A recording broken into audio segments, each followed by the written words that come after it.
Welcome everybody to today's event. I'm glad so many of you could make it on your Sunday afternoon. Really appreciate it. Today we're going to be talking about downsizing. May not be a subject you've thought much about, but the goal is to convey some really important information to our community for people who are recognizing that the big house is getting too big, the maintenance is too much work, it's expensive, and it's just, there's no reason to have that big house anymore. And so the challenge is that a lot of people who are in that situation have a feeling of overwhelm.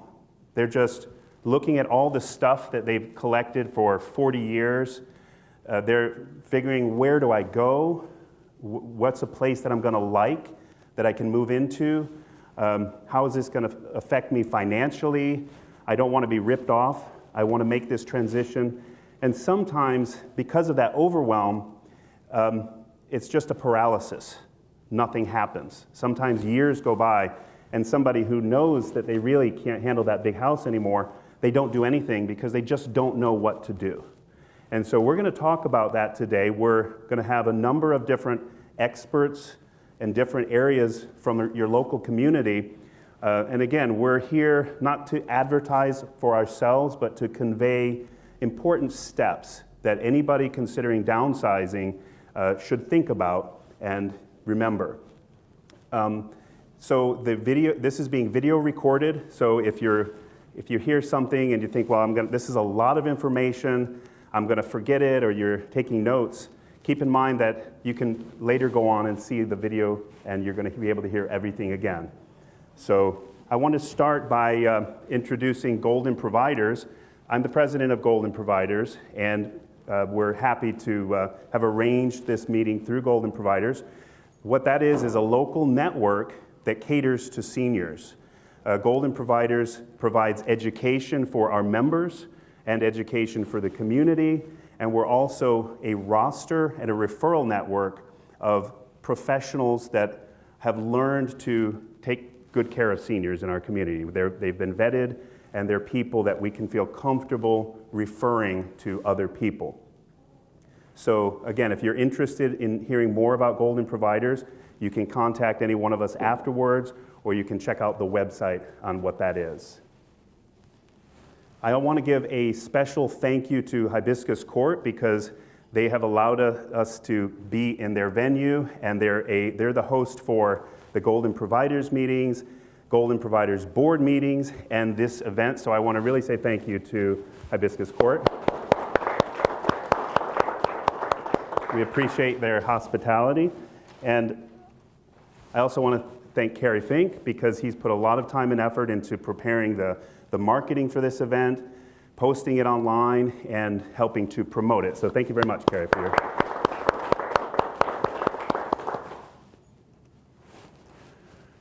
Okay, so we have a simple agenda for today. Like I said, we have a number of experts in different subjects that are going to be speaking, but really the issue at hand for someone who's thinking of downsizing is really split into two pieces.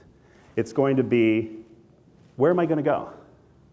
You see, if you don't know where you're going to go, it's a challenge, right? What kind of place is it going to be? What is it going to look like? How difficult is it to get from this big house into a smaller or simpler place to live? And we're going to cover a lot of different options that are available for you to answer that question. And then the second question is, how are you going to get there? Again, like we said, I've got 40 years worth of stuff. Some people more than others. Some people have been very sparse in what they collected over the years, and other people are actually hoarders, and they've got stuff piled up to here. So what do I do about it? And how is that going to fit, or how am I going to arrange to get into this smaller place down the line? And also, what's my first phone call? Who's the first person I'm going to call to get this rolling? Or if I need to make 4 different phone calls, who do I call? What should I do? So our presentations are going to be split into those 2 points. We would like just to ask that if you have a question, and hopefully you will have questions that pop up in your mind that, I wonder, well, what does that cost? Or who do I call for that? Or what's your company again? Or whatever the question you might have. We are going to have plenty of time at the very end of our presentation to answer any questions, but we're not going to be taking questions during the program for a number of different reasons, primarily because we're being recorded. We want to get everyone's presentations finished, and then we'll be able to answer all of your questions and make sure you get the answer to that. Okay, so here is a short description of the dilemma for lots and lots of people. So they've got a big house because maybe that's where they raised their family. And now all the kids are out and they still have a big house with lots of stuff. And it's important to sell that big house before all the kids move back, because that's what they do nowadays, right? They move back with you. But you recognize that things are expensive to either, it might be getting more and more difficult to cut that lawn yourself, to do all the maintenance yourself. In fact, it could actually be dangerous to do a lot of this stuff that you used to be able to do, but realistically you're just not able to do it anymore. And if you're having to pay someone to maintain a big house for really no good reason, it just gets expensive. Just writing checks to people to fix all of these things when you might be able to have a much smaller and simpler place to live that fits your needs in your current situation. So what am I going to do with all my stuff? People are concerned. Do I have to put it all on Craigslist? Do I have to run garage sales? Do I have to do this work? Do I have to get a U-Haul and get my friends together and try to move it myself? Is that what I'm going to have to do? Because if you're thinking of taking care of all this stuff, again, it's overwhelming. And then who should I call? Most people, I would say, don't really know who to call to get this whole thing going and make it work simple for yourself. And of course, a legitimate question, moving all this stuff, selling my house, if I have to pay a realtor or a moving company or a professional organizer, how much is this going to cost? Or if I'm going to consider moving into an assisted living, how much is that going to cost? It's legitimate questions about what all of this is going to cost and how am I going to make sure that I'm being treated fairly in what's going on. Well, here's the good news for you. It's going to be easier than you think. See, when you've been in the position of myself and a lot of your speakers for the day, you've seen this time and time and time again. And the reality is, if you know a few phone numbers of people that you can call to take care of these different things, it's really not that hard. It seems overwhelming, but you could actually take care of this process of downsizing very, very easily. And again, we're going to cover how that's going to happen. So the first section, as we said, is covering where am I going to go? And to get us started with that section, we're going to see three different groups of possible people that we might want to call. So you may not even be aware that there's people out there who are living options experts. Some of you don't even know what that means. But again, people who are acquainted with all sorts of different facilities around Brevard County and know the options for what kind of support you get in these different places that might suit your needs, the different costs, different levels of luxury, different advantages to all the different ones who could actually consult with you and help you to find a great option that fits you rather than you having to drive around town trying to figure that out. You might already know of an independent living or an assisted living facility that you're interested in. So that might be one of the calls that you're going to make. And then finally, a real estate agent. So you might very well, or probably very well, are going to need a real estate agent to sell the big house and possibly to help you define what you're going to buy, what you're going to move into. So those are three different possible phone calls that you're going to make to get things rolling. So sometimes it takes a little talk with someone who's reached this point in their life to encourage them to, or nudge them to make that move. And we're going to ask Heidi to talk to us a little bit about that conversation, as we're going to call the talk. So, and this is Heidi Kuchenbacher from Hibiscus Court. Let's give her our attention. Hi everyone and welcome. The talk, you thought you had that in your teenage years, right? You get to do that again. But I want to caution you before we really start. You hear a lot about the child becoming the parent and the parent becoming the child. I want to caution you on that because your parent will always be your parent. They are never your child. They may act childish, they may act like someone that hasn't been your parent or your experience of your parent, but they are always your parent. So I caution you when people say that the parent becomes the child and the child becomes the parent. That's a myth. You are always the child. They are always the parent. So keep that in mind, and I'll talk about that as we go. A couple of other things. Emotions. Emotions are at play. We say this quite a lot around here. When it's your parent, all bets are off. Even for those of us that have been in this business. Because when it's your parent, you see your parent as a different person than everyone else does. Because you've known them all your lives. You know what they used to be and what they are today. Sometimes that's different. So, two real big emotions, denial and guilt. So denial, people get very afraid of things and they say, oh no, it's not time for the talk because mom just forgot her meds this week. She couldn't just find her keys. And we deny it because on our behalf, we don't want to see our parents be something other than we've known them all our life. On a parent's behalf, they are large and in charge because they're your parent. It's what they do. It's what their job is. So they too are in denial. So I tell you, embrace denial because denial gives you time to adjust to a new reality. So denial's not a bad thing, it's just buying you some time. You've got to work through it, but it's on your side. The other is guilt. There's all sorts of religions that'll talk about guilt, and this and that and the other thing. You have to know at the end of the day that you have to put your head on a pillow, that you've done the right thing, no matter how hard or how easy it is. At the end of the day, you have to have peace of mind. That's true for your parent, and that's true for you. So guilt is a real tough thing. You have siblings that you work with, spouses. When it's about spouses, I think it's about 10 times more difficult than when it's a parent. But those emotions are going to come to bear through the entire conversation. So own them, know them, work through them, because the talk is still the talk. So what do you first start noticing? Again, the keys. Everybody in this room has misplaced their keys. Every dementia talk I give, the first thing people are thinking about when I start talking about things is, oh my God, I've got it, because I can't find my keys, right? Things you can do to combat that is putting them in the same place all the time, right? Get in habits, in schedules, and routines. That's always helpful in the short term. However, you start noticing maybe they drove to the wrong place and they cover it up. Oh, I was going to CVS, they're at Walgreens, right? Oh, they were going to church, but they missed their service because it was on Sunday and it's Monday. Little things start to accumulate.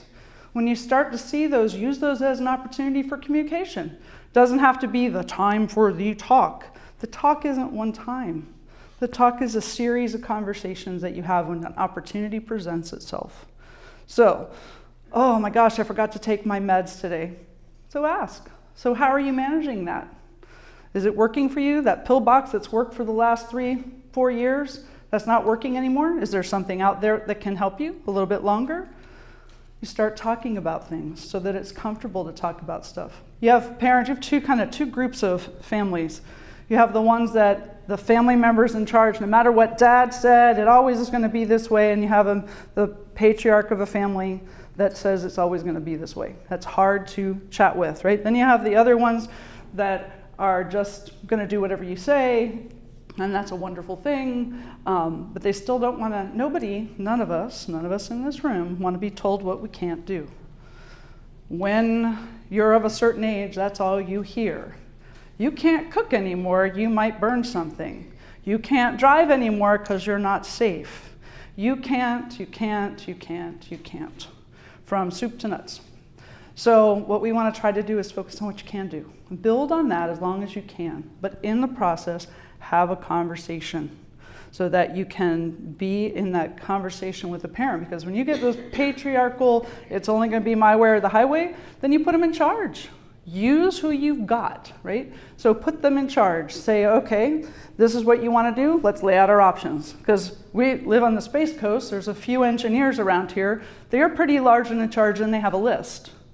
So let's give them a list. Let's work on their list for them, with them, alongside them, and then you'll find that decisions aren't quite as hard as you thought they were, because the person is in charge. So I really want to emphasize communication, because at the end of the day, it's about someone's peace of mind, your peace of mind, their peace of mind, and being able to know your options. Planning ahead, going to see independent living, going to see assisted living, going to see a smaller house, talking to a realtor, talking to people, coming for lunch. Put all the options out there that you can, because the conversation isn't one talk. It's a series of conversations. So thank you for letting me be here today, and I'd love to answer questions later for you. Thank you. Thank you very much. So we're now going to give our attention to Rob Graham from Care Patrol. He's going to talk about maximizing our options, and he's a living options expert. I don't think I've ever been introduced that way before. I'm going to have a bottle of water if that's okay with everybody. Again, my name is Rob Graham. I'm the owner of Care Patrol of Melbourne. Really what my company does is we help families locate independent living, assisted living, memory care, private duty and home care, even skilled nursing care for their loved ones. And there are companies like ours in the county. Care Patrol, for example, is 140 some odd locations throughout 41 states. The most important thing that we have noticed over the years is that there's a lot of misinformation out there as it relates to what's assisted living, am I appropriate for assisted living, what's independent living, can I get care if I'm in independent living? Lots and lots of questions that folks have, and they're, frankly, sometimes they get bad information. So I view my role is to work with families to clear the land, if you will, and make sure that we're all defining what the different pieces and parts of the healthcare industry are, so that you can make the most informed decision for either yourself, your husband, your wife, whomever the loved one is. So when we talk about locating the right location here in Brevard County, you may or may not have known that depending upon the day of the week that you ask, there's about 170-ish locations throughout the county. There's also of those locations, about 85% of the total are made up by residential assisted living facilities. And those facilities are typically licensed for 5 or 6 people. The remaining 15% or so of the assisted living and independent living within the county are what we call communities, such as Hibiscus Court. And one of the things that we get families focused on early on is quality of care. Because in our world, it begins and ends with the quality of care. You can go to the newest, shiniest penny assisted living location in any city in the US, and I can guarantee you that there are some of them that their care history is horrible. It's just horrible. They look great, but the care is not what it needs to be. So one of the things that we focus on, and we do this all the time for the benefit of the families as they try to make these tough decisions, is we monitor the state of Florida's inspection results. And we're not ever going to, no one should ever really refer you for your loved one to a place that has a subpar deficiency or violation history. There's a regulatory body in most states that manages or governs, if you will, the whole notion of assisted living, skilled nursing, and so on. So as we work with the families, we understand, are there any care needs involved? If it's someone is just downsizing, they don't want to deal with a house, they don't want to deal with cutting the lawn, they just want to go to an independent living location, then that's different than someone who has stage 4 Alzheimer's. They may be diabetic, insulin dependent, whatever the care needs are. And there's a laundry list. We take the families through what we call a care discovery. And the care discovery gets down to those pieces and parts of the individual, what the needs are from a care point of view. Equally as important, and the families really can help us get centered on what is the best advice for that individual, is to know the personality of the loved one who is looking at going to make a change. Every assisted living location throughout the county, they have their own little different personality. I can't know your mom, I can't know you, I can't know your husband, your wife, whomever, anywhere near as well as you know them. So it's important that should you start this path, going down this path, that you work with a company that can help you isolate, take the 170 down to a few, and then make the right decision. So as much information as you can give us, we can be more helpful to you. And then the process gets narrowed even further, where we will actually send some suggestions, some housing suggestions, again, be it independent living, assisted living, memory care, what have you, to you, and we then take a field trip. We go on tours. We will tour the various suggestions that we have sent to you. Hopefully we got it right the first time. You love it, your loved one loves it, and we can go forward from there. If we didn't get it right, then we just keep looking. The other thing that we can do is help you with understanding where your financial resources that may exist for you out there. Because insurance, unless you have a long-term insurance policy, doesn't cover any of this. So it's generally private pay, but there's money from the Veterans Administration. There may be Medicaid money that's accessible. So we help the families think through the financial side of the equation as well. All right, I've been talking for about 3 hours. So I'll be happy to entertain your questions, I guess, at the end. Thank you very much. Like I say, I dare to venture that there's people that don't know that there's a service like that even exists. And so definitely interesting point that could be one of the very first phone calls someone makes to get acquainted. So thank you very much for that information, Rob. We're now going to give our attention to Ashley. Hold on, I went too far. Ashley Caswell. She's going to help us to understand what to look for in an assisted living. Ashley. Hello.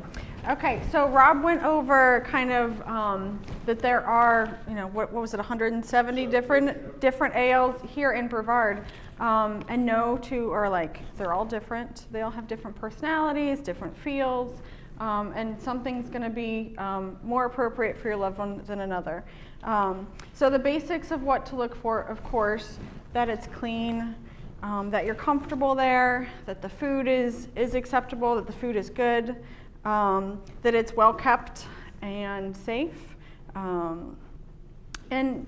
But the the biggest thing that everyone needs to be aware of is that you're looking for the loved one's needs and not for the adult children's needs, not for someone else's idea of what they think you need. So a lot of times families really focus on what mom used to do.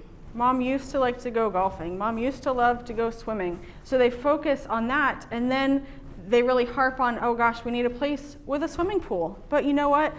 That's not mom now. If mom's needs have changed, if her likes have changed, if what she can accomplish successfully on her own has changed, then she doesn't need a swimming pool. She doesn't need a golf course. What she needs is consistent care and support.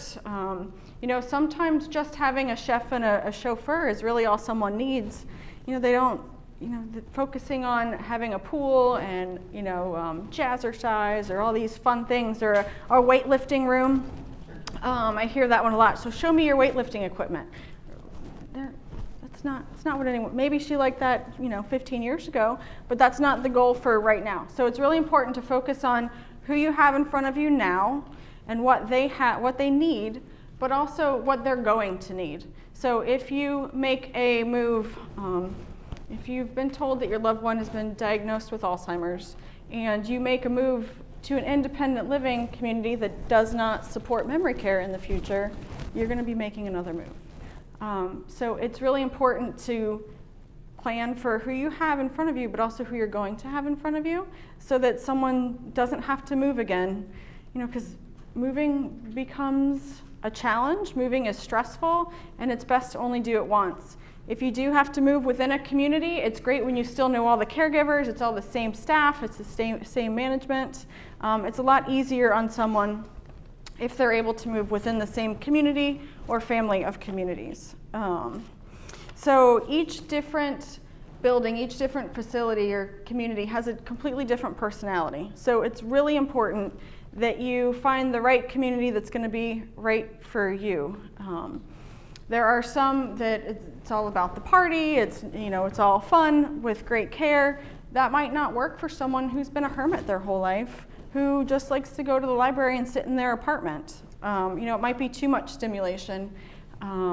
There are small group homes that is not going to be enough for someone who likes to go out dancing in her stilettos every night. So, it's really important that you take into account financial stuff, but also really personality and lifestyle. Because assisted living really is about lifestyle and about what you can add to your life, not what's being taken away. So it's also really important to meet the management of every community that you visit. If you're considering living there, theoretically for the rest of your life, you really want to know that you can trust the management, that you know who's running it, maybe know who owns it, know who the leadership are, because they're the ones that are going to make decisions with you that impact your life. So it's important when you go on tours that you interact with as many people as you can and not necessarily just the salesperson. And so another big thing is judging a book by its cover. So lots of communities, when you first walk in, it's scary because you've never been to an assisted living before, you don't know what to expect. You're thinking it's the nursing home from 30 years ago, and there's a lot of anxiety coming into a community your first time.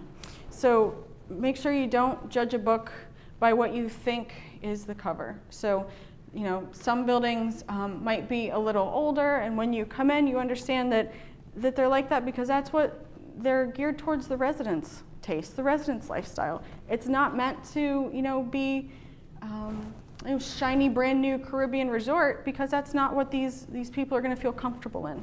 So make sure when you are checking out communities that you are looking at it through the eyes of the person who's going to live there, based on their needs, with the future in mind. And of course, also make sure that you understand what the facility is able to do care-wise. Every community has a certain license, but within that license, they are able to choose what care they will do. So just because someone has a big, extensive license doesn't mean that they're going to meet your needs in the future. So when you talk to the management, make sure you really outline what the costs are going to be and what sort of care they're willing to provide to their residents. So, okay, thank you.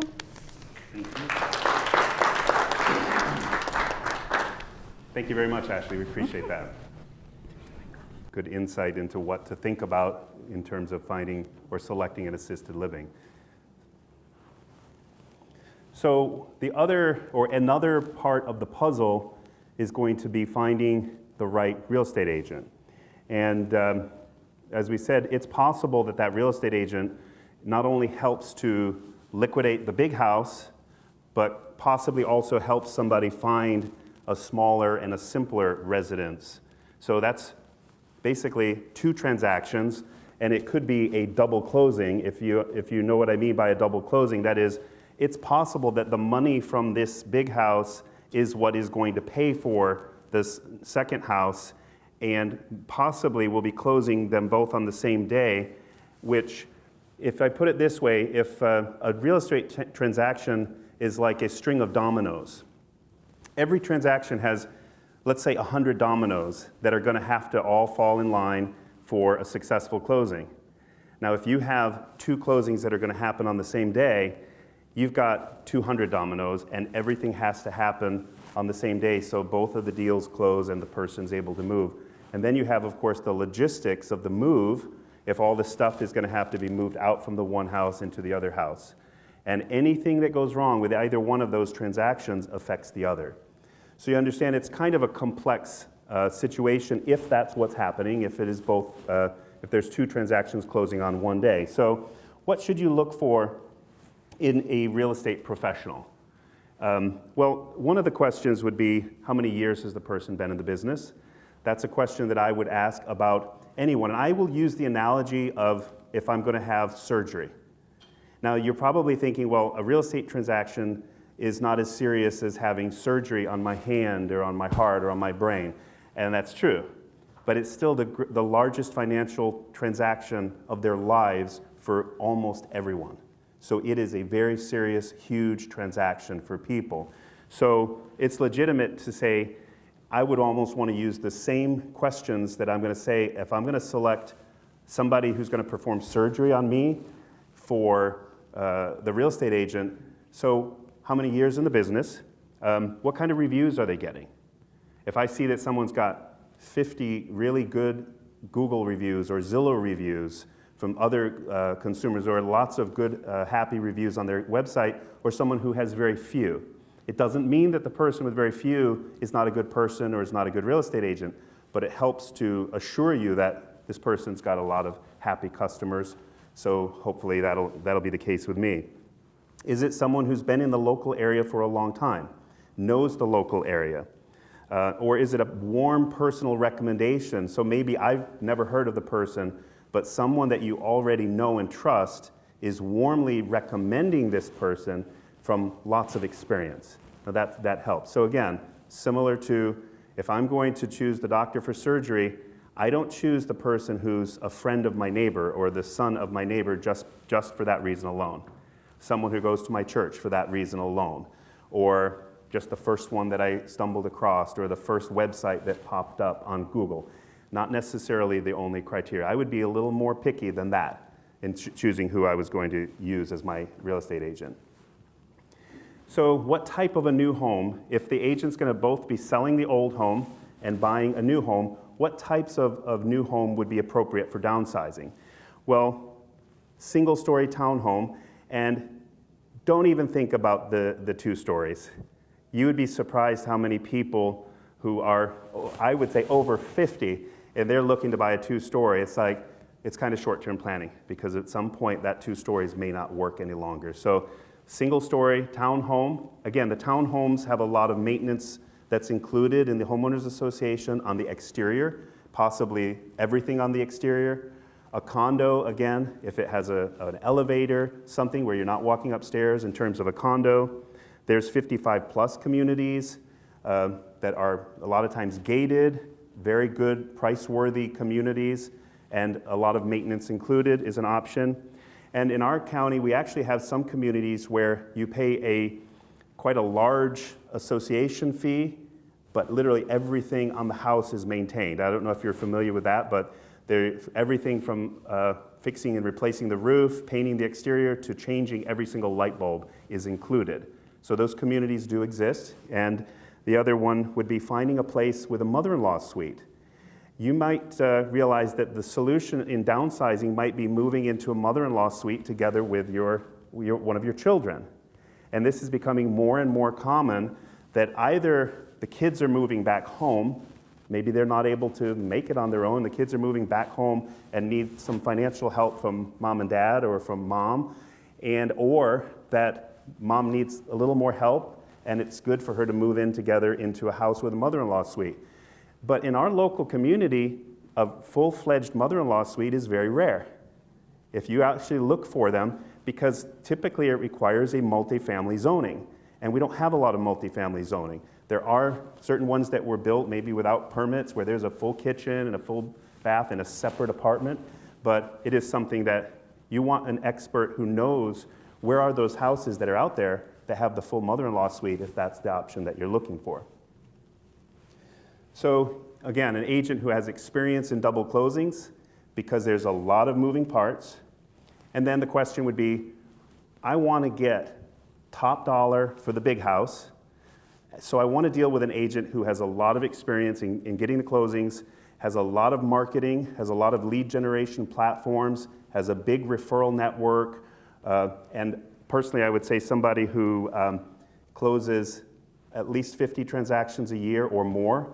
And the only reason I say that is if it's fewer transactions, you can do the math on it and you're looking at a part-time agent for most likely. And so you don't want a part-time person listing your home. You want someone who that's all they do and they sell a lot of homes to show that they have systems in place so they can do it and get your house sold for as much as possible. So again, look at some samples of their marketing, look at their flyers, look at their websites, and ask them for real numbers. Because a lot of times people might have a lot of talk, but they can't show you any real numbers to back up what they say they can do for you. So there's a few things to consider with your finding your listing agent or your real estate agent, and feel free to interview several. I know it's tempting to just take the first person who comes down the pike, but feel free to interview more than one to make sure that you feel that there's differences between the people that you interview. All right, so that's a little bit about selecting your real estate agent for this. Now we're going to talk about all that stuff that people have. And our first guest talking about taking care of our stuff is Maria Waddell from Clutter Be Gone, and she is a professional organizer. Thanks, Tom. All right, I think some of us can relate to this, right? Okay, all right, so here we go. First of all, I want to tell you a little bit about myself so you know who you're dealing with. Second oldest of 7 kids, had an older brother who didn't do anything, I think, except walk on water. So some of you might have been the oldest daughter in the family. A lot of responsibility falls on your shoulders, helping mom with dishes and folding laundry and whatever. And along the way, I realized I like being an organized person. And so it was just an inept thing for me, just jump in there and take care of things. Well, my whole life, I had different careers, and in 2008 decided I'm going to make a career change and became a professional organizer.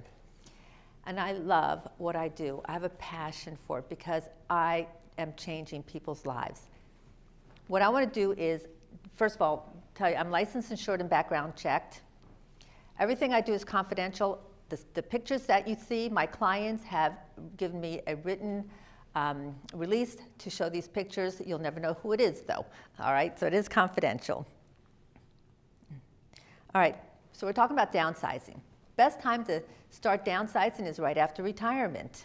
Why? Because our lives have changed. We don't need all those suits. We don't need all those heels and so on. So we can start getting those out of our closet. Are you interested in moving closer to your family? Tom talked about the large house. Maybe medical concerns might be a reason that you might want to move. You can't do the steps anymore. We want to eliminate as much stress as possible. This is a stressful room. A lot of people have many stressful rooms, and they don't know where to begin. So not beginning is a decision. Take it in small steps. First thing I suggest is have a to-do list. Get yourself a journal or a notebook, and it's dedicated to just your to-do list. Start writing things down, like you need to paint the back bedroom, you need to get that leaky faucet fixed or whatever, because if you're going to have somebody like Tom, a real estate agent, come in, those are things he's going to say need to get done anyway, so might as well start working on those things. Eventually you're going to have a list like cancel the newspaper, when you have to have your utilities turned off, things like that. So just write it down, because the more you dump out of your mind onto paper, it's going to free your mind up for other thoughts that can help you with your organization. Stuff can suffocate and immobilize us. I don't have to ask anybody here which living room you'd rather come home to. Ladders. Tom was talking about getting somebody to do yard work and whatever. The ladder in here is a detriment to somebody's safety, just getting the ladder, let alone getting on the ladder. As we get older, our bones become more fragile, We're not as careful as we used to be. Maybe we get distracted easier. So eliminate any uses for a ladder. Get those things out of your attic. Get somebody to do it for you. Because, first of all, if you have it up in your attic, you probably have too much stuff. My opinion. Kitchen clutter. I know that I used to cook for up to 24 people every Thanksgiving and Christmas, full course, sit-down dinner. I don't do that anymore. Now my girls take that on. So when I moved here 7 years ago, I gave away all my baking pans and dishes and all my entertaining pieces because I decided I'm not going to do that. I don't have the big house anymore. I've downsized myself. So just remember, if you don't have room for it in your kitchen now, you're not going to have room for it in your kitchen when you downsize. Tablecloths. How many of us have linen tablecloths that are stained or frayed? We're not going to use them, but we still have them. But if you knew of a good place that you could donate them to, it might be easier to let go of them. Storage units, backyards, sheds. Let me tell you again, if you don't have room for it in your house now, you're not going to have room for it in your smaller home. So this is probably the best places to start with your downsizing because those things have been removed from your house to begin with and you're not as attached to them. I'll tell you a story. I had a woman who had 4 storage units. 2 were 20 by 20s and then 2 smaller ones. She renovated her home, and so she put a lot of stuff in there. The problem is, after it was renovated, she went out and bought all new things. After 2 years, she found my card. She called me up and she says, Maria, I need your help. I realized I spent over $7,000 on my storage units in the last 2 years. Okay? And she didn't want any of that stuff anyway. Exercise equipment, books, movies. Let me tell you, first of all, I don't know too many people who use exercise equipment at home. It's usually holding your clothes piled up on it, right? Get rid of it, donate it, go join a gym. If you have Health First, guess what? You have free, and you're 65, you have free gym membership. You have awesome aerobic classes, places where you can socialize with other people, and it's more of a motivational factor than doing it by yourself in your bedroom. Books, CDs, movies, you can rent them from the library for free. If you said, well, these are all books I bought and I have plans to read them, make a list in that journal of all those books, donate the books, and when you're ready to read that book, go check it out at the library. They'll hold it for you. Plus, you can get a lot of books on audio, in the audio version too, so while you're driving, you can listen to them there. But a lot of people are very attached to their books, and I understand that. Paperwork. How many people here have a problem with paperwork? It's a problem for everybody. As you can see here, bags and bags of problems. This woman had her important papers, what she thought were important papers, in a little safe, which really wasn't fireproof or waterproof, and what she considered important were all the warranties on all her appliances. We found her Social Security card, her passport, all her important papers were in these bags. So you need to establish an efficient system for your paperwork and follow that, because if there was an emergency and you had to evacuate, you want to just be able to grab something and go. All right, children's artwork and memorabilia. Let me tell you, we all have a soft spot in our heart for those pictures our grandchildren, our children made for us. I see a man shaking his head. Oh, but you do have a soft spot for the tools in your garage, I know that.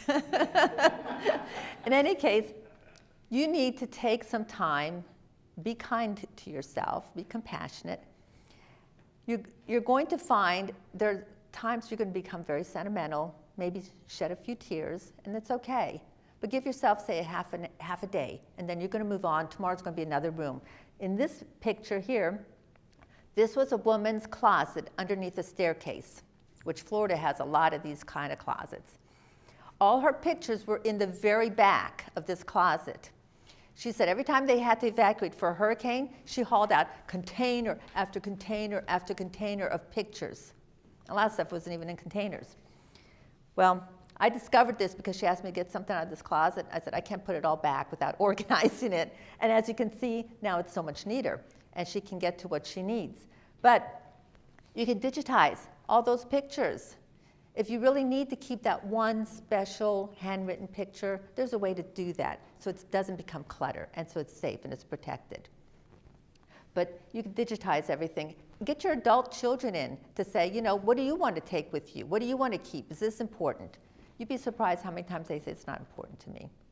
Trophies. We all have pictures taken when we had our trophy, when we received the trophy, right? So why do you need to keep the actual trophy? You could take that to the Salvation Army or Goodwill, and they'll recycle it. They'll pop the plaque off, or you can do that yourself, and somebody will buy it, put a new one on. All right. Before picture here. You're going to hear from a moving company next. If this was your house and you had to move, they're going to pack all that up and they're going to deliver it to your new house. You don't want that. Why do you want to pay somebody to do that? You want to go through that, get rid of the clutter, and only pack what you really want to take. Here's a picture of an assisted living. Oops. Assisted living client. Look at the clutter. Because you know what? She took too much stuff with her. Now she has a lot of trip and fall hazards. It's not safe, and she's not happy because she can't enjoy the things that she took with her. Anybody here is invited to go over to Salvation Army on Route 192. Go to the back where you do. Matter of fact, bring them some stuff to donate while you go. There's a piece of equipment back there that crushes compactly any article of clothing, frayed tablecloths, stained, ripped. As long as it's clean, bring it to them or to Goodwill, and they're a conduit for another company that buys this from them to make beautiful carpeting. I saw a sample. So if you're not sure what to do with that extra sock or that stained bedspread or ripped towels or whatever, take it over to them. They look at every article before they put it in there. Okay, my time's up, but I just want to say, medications, there's a way to dispose of them properly, but not down the drain. I can refer to that later. You worked hard all your life. It's time for you to enjoy yourself. Congratulations, and have a happy retirement. Tom? Thank you very much.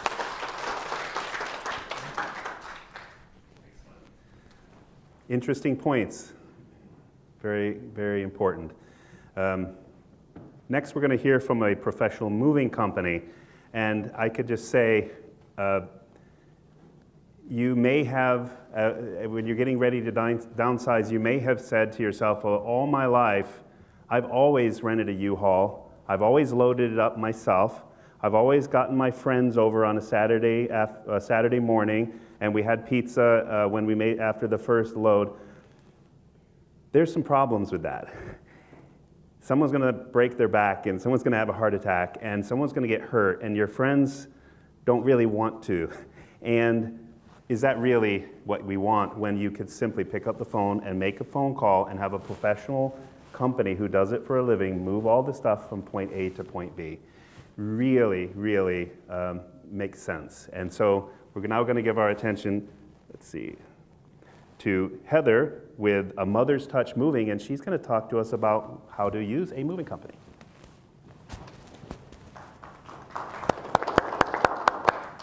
Good afternoon, everyone. Thanks for being here. In regard to downsizing for seniors using a moving company, obviously we recommend that that's the best idea. We are a full-service moving company, and just to give you some insight into that, we will come in to your home, pack it just like it is now. Say you all went home and decided right then you're going to move. We can come in, pack everything, move it to your new location, and unpack it for you if you'd like. You really literally have to do nothing. However, obviously we'd recommend that if you have a lot of stuff, you had someone like Maria come in and thin it out before you did that, because we do bill by the hour. We will do it all, but it's probably in your best interest to have someone like that come in and work with you on that level. In regard specifically to seniors, we move a lot of folks in, out, around retirement communities in Brevard. So we've been into, I would say, pretty much almost all of the larger communities. So we know, what a 1-bedroom at this location looks like, what, a 1-bedroom den, or, and how much can fit into one of those places. Obviously, a whole house is not going to fit in there. So since we've been throughout, inside and out the communities, we know what you can and can't take, and we can give you some insight into that sort of thing, so you can have a plan as to what maybe you need to get rid of. In regard to packing, I would probably recommend that we were to come in and do, or a moving company to come in and do packing. First of all, a lot of people don't actually know how to pack. Our teams are trained to know specifically how to pack specific items. And in regard to liability, if you have a moving company move all of your items, they're liable for it. So if you pack your, precious china and you maybe don't know exactly how to pack it and it gets broken, that stinks, So if you have a professional come in and pack those super sentimental items for you properly, you will avoid any, damage or, heartbreak for having those items broken. A lot of seniors have limited liability on having people help them, because a lot of kids have grown up and moved away to a different state and that sort of thing. So in terms of having even anyone to help, a lot of times that's limited. So that's where a moving company would come in. And then also in regard to health issues and that sort of thing, we don't want anyone to get hurt doing that. So that's where we would come in. We've got several crews of nice, strong, strapping guys who are able to pick up pretty much anything. And let's see here. Yeah, that's pretty much what we recommend. The fact that, like, Tom and Marie have touched on about moving from your home after living in there 30, 40, 50 years. Obviously you're not going to be able to take everything, and that's where it's important to have people in the business and the know-how to know what you can and can't take, or what you should and shouldn't take, and that sort of thing. So it's definitely good to have these kind of resources from everyone here who knows what they're doing. And then in regard to what Tom said on the closings, I can't tell you how many people we have who close both their houses in the same day and have to be out of the house that they're in currently in order to be able to close on it. So we handle those situations in a lot of different ways.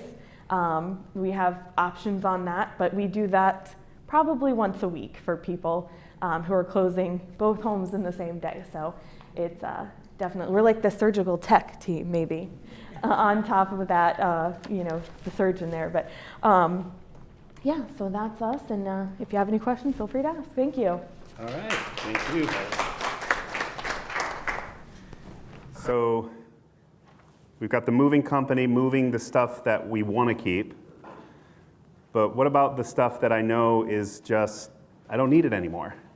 And I've heard that there's a thing called Craigslist. Maybe I'll just take a picture of it, and I'll do a garage sale for 3 weeks in a row and try to worry about the process of this on top of all the other things.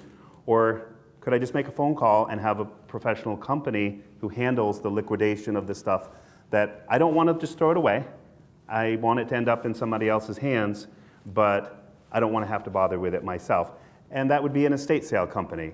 And so now we're going to listen to an estate sale company, and James from Brenda Kitco Estate Sales is going to tell us that it's simpler than we think. Hi there. So we understand how stressful and how emotional it is to be selling all of your stuff that you've taken a lifetime of saving and bringing it into your home. And so we want to just let you know that it can be so much more simpler. Hiring an estate sale is a great way to come in and absolutely liquidate all of your belongings. Maybe not all of your belongings, but the ones that you're going to keep taking with you, and then you've got all this stuff that's left over.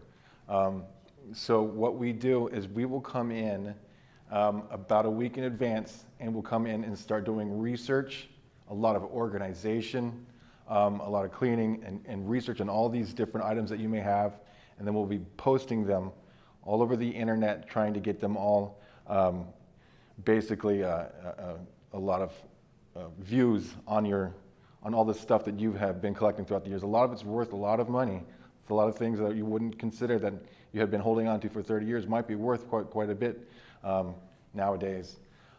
So we take about a week organizing, researching, posting things onto the internet, and then on Thursday what we'll do is we have a large list of people that we contact that we know of that buy certain things, letting them know where the estate sale is going to be the next day, and typically we'll start on a Friday. A Friday is when we'll start with the estate sale. A lot of people will show up, they know what they're looking for, we can point them in the right direction, and basically our job is to eliminate the stress of having to sell all the items that you've been saving for years and years, to make as much money for you as possible and sell as many of your things as you want sold. So we get that done Friday, Saturday, and Sunday. We have Friday usually for the people that come in that we have on our list. Saturday it's open to the public. Everybody comes in and they're just absolutely will buy just about anything that's inside your house. I recommend if you're going to do an estate sale, I wouldn't throw anything away because people will buy just about anything. And so basically when it comes down to the end, you have the option. We'll do whatever that you want us to do. We'll communicate that beforehand. We will have your entire house cleaned out for you. Say it's a situation where you're going to close. We can have just about everything out and ready for the cleaning crew to be coming in on time before you're closing. We'll take what's left. A lot of times we'll donate it to a charity of your choice. We can do that for you as well. If you want to handle what might be left over, that's fine. Or if you want us to completely empty and clean up, get that house completely cleaned out of everything that's there, ready for the closing, we could do that for you as well. It's really, really an amazing feeling when I've seen people when they come back to their house that was just an absolute mess with so many different things, and then they come back and it's completely cleared out. There's nothing left, there's nothing to do, and they walk in and they realize there's nothing to do. That stress is just gone. And so everything that they wanted to take with them, they've taken with them, and a lot of times we'll find a lot of personal items, old photographs and things like that, and we always save those things for the people, save those things for them, so we can give those to them as well. So that's basically it. Our job is to make that so much less stressful, to sell as much of your stuff as we possibly can and get you as much money as we can get you for everything that you have, making your life a lot less stressful. And that's what I have. Look for your answers, your questions. Thank you. So that was the content, and as you can see, what we're looking at is simply a number of phone calls that I could make if I'm considering downsizing to figure out the answer to those two questions that we said in the beginning, is figuring out where I'm going to go. And again, don't put the cart before the horse. You need to know where you're going before we start selling your house or getting rid of your stuff, right? You need to know where you're going, figure that out, and then the other part of it can be easy if you just involve the right people. Downsizing 101, the definitive guide to downsizing, presented by Golden Providers. Golden Providers are top industry professionals in real estate, assisted living, senior care, and so much more. Visit us online at goldenproviders.com.